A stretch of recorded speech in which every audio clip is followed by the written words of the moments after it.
हर हर महादेव। महाशिवरात्रि फाल्गुन कृष्ण चतुर्दशी को भगवान शिव और माता पार्वती के विवाह, शिव के दिव्य ज्योतिर्लिंग शिवलिंग के रूप में प्रकटीकरण और सृष्टि को बचाने के लिए विश्वान के उपलक्ष्य में मनाई जाती है। यह रात आध्यात्मिक ऊर्जा, जागरण और पापों के नाश के लिए शिव आराधना का सबसे बड़ा पर्व है। महाशिवरात्रि की व्रत कथा। एक बार पार्वती ने भगवान शिव शंकर से पूछा, ऐसा कौन सा श्रेष्ठ तथा सरल व्रत पूजन है जिससे मृत्यु लोक के प्राणी आपकी कृपा सहज ही प्राप्त कर लेते हैं। उत्तर में शिवजी ने पार्वती को शिवरात्रि के व्रत का विधान बताकर यह कथा सुनाई। एक गांव में एक शिकारी रहता था। पशुओं की हत्या करके वह अपने कुटुंब को पालता था। वह एक साहूकार का ऋणी था, लेकिन उसका ऋण समय पर ना चुका सका। क्रोधवश साहूकार ने शिकारी को शिव मठ में बंदी बना दिया। संयोग से उस दिन शिवरात्रि थी। शिकारी ध्यान मग्न होकर शिव संबंधी धार्मिक बातें सुनता रहा। चतुर्दशी को उसने शिवरात्रि की कथा भी सुनी।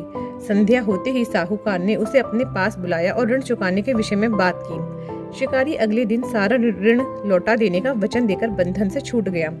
अपनी दिनचर्या की भांति वह जंगल में शिकार के लिए निकला, लेकिन दिन भर बंदी गृह में रहने के कारण भूख प्यास से व्याकुल था। शिकार करने के लिए वह एक तालाब के किनारे बेल वृक्ष पर पड़ाव बनाने लगा। बेल वृक्ष के नीचे शिवलिंग था, जो बेल पत्रों से ढका हुआ था। शिकारी को उसका पता न चला। पड़ाव बनाते समय उसने जो टहनियां तोड़ी वे संयोग से शिवलिंग पर गिरी। इस प्रकार दिन भर भूखे प्यासे शिकारी का व्रत भी हो गया और शिवलिंग पर बेल पत्र भी चढ़ गए। एक पहर रात्रि बीत जाने पर एक गर्भिणी मृगी हिरण तालाब पर पानी पीने पहुंची।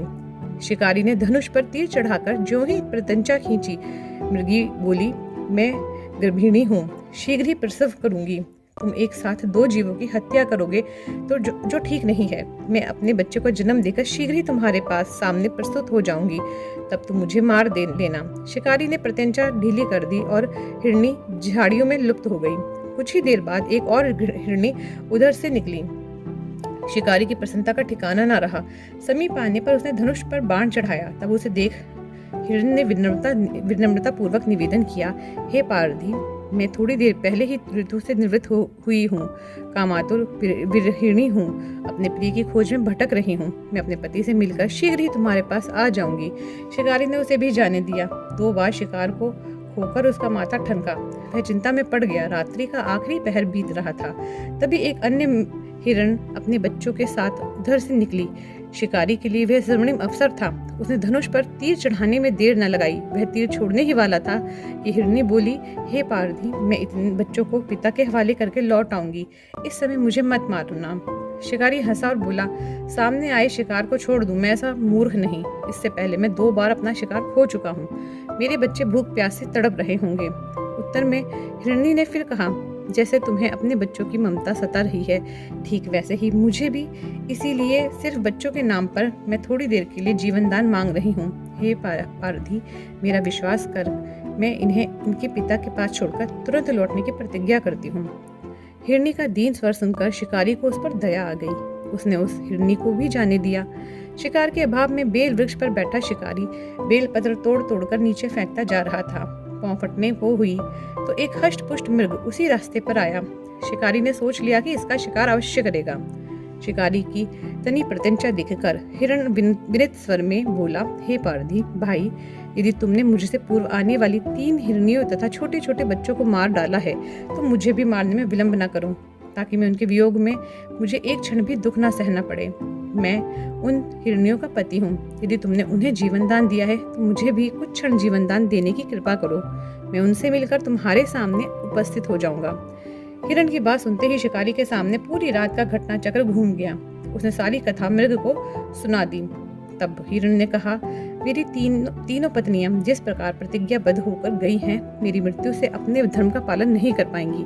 अतः जैसे तुमने उन्हें विश्वास पात्र मानकर छोड़ा है, वैसे ही मुझे भी जाने दो। मैं उन सबके साथ तुम्हारे सामने शीघ्र ही उपस्थित होता हूँ। उपवास, रात्रि जागरण तथा शिवलिंग पर बेल पत्र चढ़ाने से शिकारी का हिंसक हृदय निर्मल हो गया था। उसमें भगवत शक्ति का वास हो गया था। धनुष तथा बाण उसके हाथ से सहज ही छूट गए। शिव की अनुकंपा से उसका हिंसक हृदय कारुणिक भावों से भर गया। वह अपने अतीत के कर्मों को याद करके पश्चाताप की ज्वाला में जलने लगा।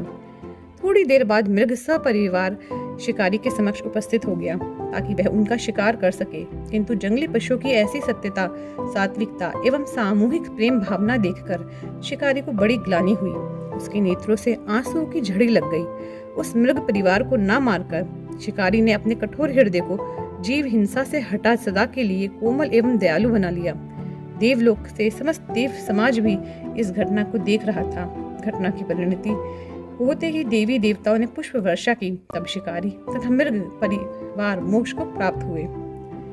बोलिए माता पार्वती की जय, शिव शंकर की जय। ये कथा सुनने के बाद आरती अवश्य करें। हर हर महादेव।